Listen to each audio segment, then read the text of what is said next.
All right, this is remembering for week 2, day 2, 1-9.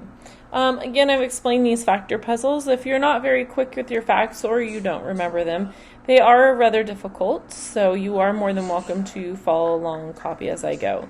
I would encourage you, though, to continue working on your math facts to help you be quicker, because when we're working with fractions and probability and volume, you will need to know those, and that will make a huge difference on your confidence as well as your ability to complete your assignments within a reasonable time frame.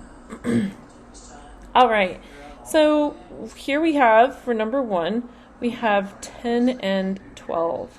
10 and 12 have a common factor of 2. So I'm going to put the factor on the outside, and the other factor that goes along with the product of 10 would be 5 times 2 would be 10. And here we have 2 times something gets 12, so 6 times 2 would get us to 12. So we have 2 factors in our product.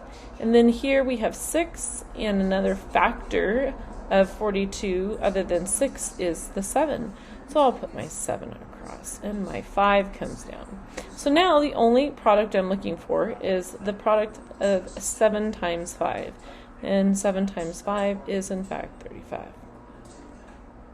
Next. So we have 40 and 15, and we'll go from there because I know 5 is a factor of both of them. And I also know that 3 is a factor of 15. 3 goes into 18 as well, and it goes into 18 6 times.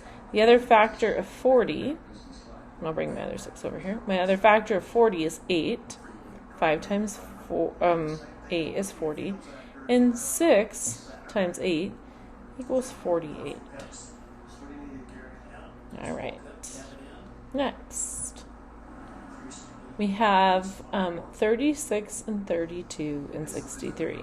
Now, these ones right here, if you don't know your facts, it does make it very challenging. So 9 goes into both 36 and 63. 3 times 9 is 36, and 7 times 9 is 63. Now if I bring my 3 down here, or sorry, I don't mean 9 times 3 is 36, I meant 9 times 4, my bad.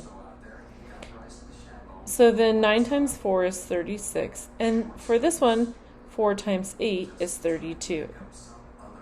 That means the remaining product that we have left is 7 times 8, which is 56. Again, this is just an example of how they're getting you to play with numbers and see them in a little different way. So now it says fill in the missing value of the rate. So we're looking to see what happens from this x to this y, or we call this input and output. So if I have this number, 3, and it comes out as 6, what happened to it? Well, because I'm going to look at it could really be lots of reasons, but in this way, we're not adding 3, we're going to multiply by 2, because we're looking at for factors, so times 2. So then that means if we're going to multiply 2 there, we have to, because this is a rate table, and it means it's constant, which means it doesn't change. 1 times 2 is 2, 2 times 2 is 4, and for this one down here, we actually have to do the opposite of do 8 times 2. In order to figure out what the other factor is. How many times does 2 go into 8? 4 times. So then, this is the part several of you have said I don't know what to do with graphing. So this right here, oops, I don't know what letter that was supposed to be. This is your x-axis, and this is your y-axis going that way. So when you, just like the alphabet, X, Y, Z, X goes first and then your Y. So we're going to go left and right and then up and down. In this situation, because we don't have any negative numbers and we only have positive numbers, our X and Y will just go right and up. So I'm going to start down here. It says to draw a graph. So I'm going to start at 0, and then I'm going to notice that my X goes in the order of 4. So 1, 2, 3, 4. A lot of students have a tendency to put the number in the blank space, but your dot actually goes on the intersecting points. So intersecting is where the points cross.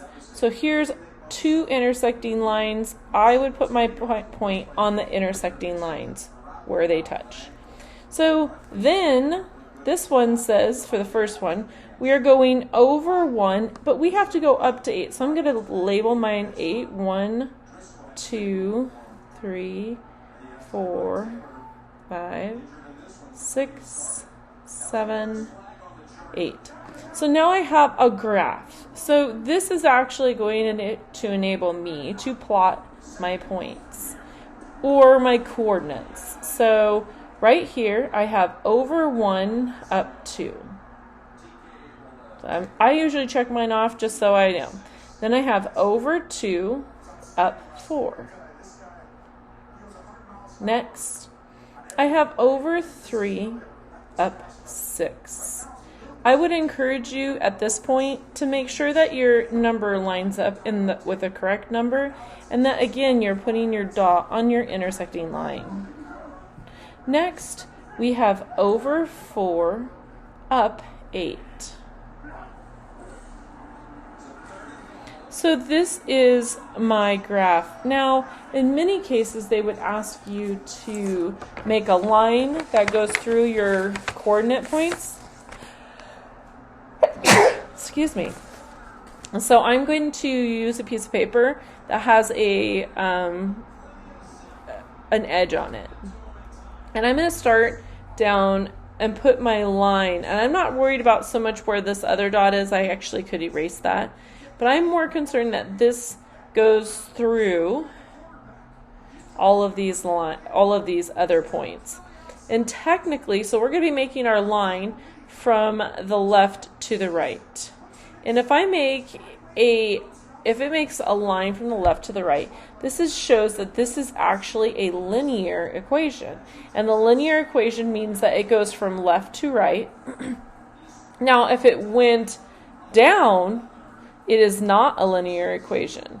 That means that it's regressing, or and your points are not going in the form or the shape of a linear movement. So this is a linear equation. I'm done with that problem. Next. Number 5. Section A in a stadium has 30 rows of seats with 20 seats in each row. Section B has 4 times as many seats as Section A. How many seats are in Section B? So in order to find Section B, we need to find out Section A. So we need to do 30 rows times 20 seats. So 30 times 20.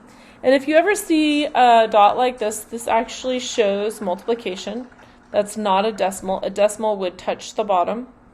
And so here we would have this. And then in order to find B, we would have to multiply by 4. So sometimes you'll see numbers that don't have a symbol next to the parentheses. If a number does not have an expression next to it, like add or subtract, and it's just next to a set of parentheses, that means you must multiply. So it could be after, like that, or it could be before, like this. Either way, in order to find out how many seats are in Section B, we have to multiply this. So if there's no symbol, that means you multiply if it's next to the parentheses. So here we have 30 times 20. Well, 3 times 2 is 6 with 2 zeros is 600. So then we would have 4 times 600. So Section B is much larger than Section A. And 6 times 4, 6, 12, 18, 24. I would have 24, and then I have 2 zeros over here, so I'd add those to my place to hold those places for the 10s and the 1s. And now I have 2,400 seats in Section B. Last one. You're almost there. A balloon vendor sold 225 balloons on Saturday. He sold red, yellow, and blue balloons. He sold 100 red balloons and 25 more red than blue. How many yellow balloons did he sell? So he sold 25 more red than blue. So if he sold 100 red balloons, that means we would have to subtract the 25 from the 50, so that's our next one, plus the 100 minus the 25.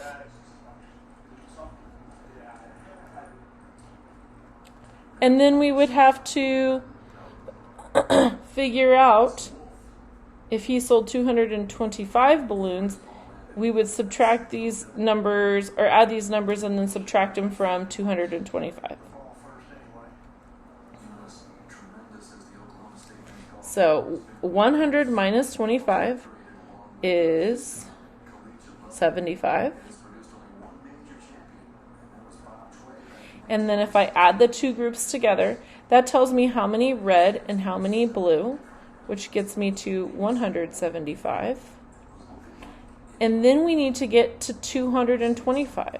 So then I would take 225 minus 175. And that would get us how many yellow are left. So I know I need 25 more. So you can actually think of it this way. I need 25 more to get to 200 and then 25 more to get to 225. So I could say 50. Or if I wanted to show through an algebraic expression, or sorry, an algorithm, I would write it above and below like this to show 5 take away 5 is 0. I can't take 2 away or 7 away from 2, so I would definitely have to borrow and make that a group of 120.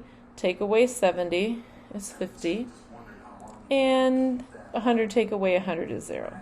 So my answer would be 50 yellow balloons. All right, nice work.